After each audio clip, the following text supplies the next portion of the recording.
Hello दोस्तों, सभी को तुलसी एकादशी की बहुत बहुत बधाई है। आज तुलसी एकादशी है और मैं लगा रही हूँ तुलसी। हमारे गमले में बहुत अच्छे पौधे हुए हैं तुलसी के। मैं सुबह उठ के आज मैंने ये काम किया, पूरे गमले धुलाए और तुलसी की सफाई की और उसके बाद मैंने तुलसी रोपी और पूजा की। आज व्रत है मेरा। हमारे यहाँ बहुत अच्छे भजन कीर्तन होते हैं तुलसी एकादशी के दिन और आप लोग मेरे वीडियो में बने रहें। लाइक, शेयर, सब्सक्राइब और कमेंट करें। अब मेरे बच्चे आप लोगों को तुलसी रोपण की कहानी सुनाएंगे और उसके महत्व के बारे में आप लोगों को बताएंगे। तुलसी रोपण की कहानी धार्मिक मान्यताओं और लोक कथाओं से जुड़ी हुई है। ये भगवान विष्णु और देवी लक्ष्मी से संबंधित है और तुलसी के पौधे के महत्व को दर्शाती है। एक पौराणिक कथा के अनुसार तुलसी पूर्व जन्म में एक लड़की थी जिसका नाम वृंदा था। राक्षस कुल में जन्मी यह बच्ची बचपन से ही भगवान विष्णु की भक्त थी। जब वो बड़ी हुई तो उसका विवाह राक्षस कुल में ही दानव राज जलंधर से संपन्न हुआ। राक्षस जलंधर समुद्र से उत्पन्न हुआ था। वृंदा बड़ी ही पतिव्रता स्त्री थी, सदा अपने पति की सेवा किया करती थी। एक बार देवताओं और दानवों में युद्ध हुआ। जब जलंधर युद्ध पर जाने लगे तो वृंदा ने कहा, स्वामी, आप युद्ध पर जा रहे हैं। आप जब तक युद्ध में रहेंगे मैं पूजा में बैठकर आपकी जीत के लिए अनुष्ठान करूंगी। जब तक आप नहीं लौट आते मैं अपना संकल्प नहीं तोड़ूंगी। जलंधर तो युद्ध में चला गया और वृंदा व्रत का संकल्प लेकर पूजा में बैठ गई। उसके व्रत के प्रभाव से देवता भी जलंधर को न हरा सके। सारे देवता जब हारने लगे तो विष्णु जी के पास पहुंचे और सभी ने भगवान से प्रार्थना की। भगवान बोले, वृंदा मेरी परम भक्त है, मैं उससे छल नहीं कर सकता। इस पर देवता बोले कि भगवान दूसरा कोई उपाय हो तो बताएं, लेकिन हमारी मदद जरूर करें। इस पर भगवान विष्णु ने जलंधर का रूप धरा और वृंदा के महल में पहुंच गए। वृंदा ने जैसे ही अपने पति को देखा तो तुरंत पूजा में से उठ गई और उनके चरणों को छू लिया।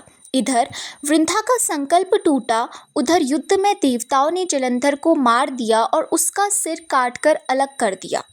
जलंधर का कटा हुआ सिर जब महल में आ गिरा तो वृंदा ने आश्चर्य से भगवान की ओर देखा, जिन्होंने जलंधर का रूप धर रखा था। इस पर भगवान विष्णु अपने रूप में आ गए पर कुछ बोल न सके। वृंदा ने कुपित होकर भगवान को श्राप दे दिया कि वे पत्थर के हो जाएं। इसके चलते भगवान विष्णु तुरंत पत्थर के हो गए। सभी देवताओं में हाहाकार मच गया। देवताओं की प्रार्थना के बाद वृंदा ने अपने श्राप को वापस ले लिया। इसके बाद वे अपने पति का सिर लेकर सती हो गई। उनकी राख से एक पौधा निकला। तब भगवान विष्णु जी ने उस पौधे का नाम तुलसी रखा और कहा कि मैं इस पत्थर रूप में भी रहूंगा, जिसे शालिग्राम के नाम से तुलसी जी के साथ ही पूजा जाएगा। इतना ही नहीं, उन्होंने कहा कि किसी भी शुभ कार्य में बिना तुलसी जी के भोग के पहले कुछ भी स्वीकार नहीं करूंगा। तभी से ही तुलसी जी की पूजा होने लगी। कार्तिक मास में तुलसी जी का विवाह शालिग्राम जी के साथ किया जाता है। साथ ही देव उठावनी एकादशी के दिन इसे तुलसी विवाह के रूप में मनाया जाता है।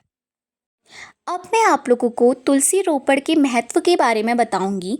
तुलसी का पौधा हिंदू धर्म में बहुत पवित्र माना जाता है और इसका धार्मिक, वैज्ञानिक और आर्थिक महत्व है। इसे घर में लगाने से सकारात्मक ऊर्जा आती है और नकारात्मक ऊर्जा दूर होती है और सुख समृद्धि बनी रहती है। इसके अतिरिक्त तुलसी के औषधीय गुण भी हैं और ये कई बीमारियों के इलाज में उपयोग होती है।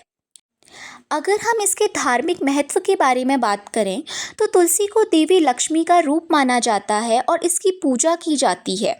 ये भगवान विष्णु को बहुत प्रिय है और उनके भोग में तुलसी पत्र का उपयोग किया जाता है।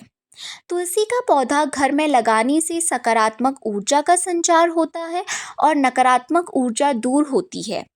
ये माना जाता है कि तुलसी के पौधे की पूजा करने से घर में सुख, शांति और समृद्धि आती है।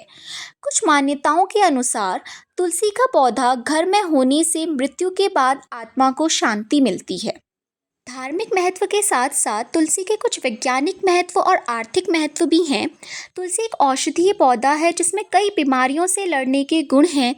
तुलसी की पत्तियां सर्दी, खांसी और बुखार जैसी बीमारियों में उपयोगी होती है। तुलसी का पौधा तनाव को कम करने और मानसिक शांति प्रदान करने में भी सहायक है। तुलसी का पौधा घर में लगाने से वास्तु दोष दूर होते हैं और आर्थिक लाभ होता है। तुलसी के पत्ते, बीजों और तेल का उपयोग विभिन्न उद्योगों में किया जाता है। तुलसी की खेती से किसानों को अच्छी आय प्राप्त होती है। अंततः मैं ये कहना चाहूँगी कि तुलसी माता हम सभी पे अपनी कृपा बनाए रखे, हमारे घर में सुख, शांति और समृद्धि लाए। जय हो तुलसी मैया की।